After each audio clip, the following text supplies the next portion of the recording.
Siz hech o'ylab ko'rganmisiz? Elektron sigaret aslida organizmingizga qanday ta'sir qiladi? Bu hamma ta'kidlaganidek, shunchaki bug' emas. O'pkadan boshlasak, har safar tortganingizda siz nikotin, formaldegid va hatto og'ir metal kabi kimyoviy moddalar to'la bulutni ichingizga yutasiz. Bu zarrachalar to'g'ridan-to'g'ri o'pkaga borib, uning shilliq qavatini tirnaydi.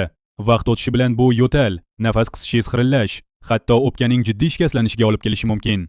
Ha, popkorn o'pka degan kasallik, bu real holat. Endi yurakka kelsak, elektron sigaret yurakka ham ta'sir qiladi. Nikotin yurak urishini tezlashtiradi va qon bosimini oshiradi. Bu vaqt o'tishi bilan yurakka kuchli bosim beradi va yurak xuruji xavfini oshiradi. Hatto siz yosh bo'lsangiz ham, miya ham xavf ostida. Ayniqsa, agar siz 25 yoshdan kichik bo'lsangiz, bu davrda miyangiz hali rivojlanishda bo'ladi va nikotin xotiraga, diqqat va kayfiyatga salbiy ta'sir qiladi.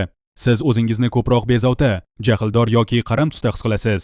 Elektron sigaret uyqu, gormonlar, ichak faoliyati va hatto teriga ham ta'sir ko'rsatadi. Lablar qurib qolishi yoki yuzda ko'proq toshma paydo bo'lishi bu shunchaki tasodif emas. Bunga elektron sigaret sabab bo'lishi mumkin.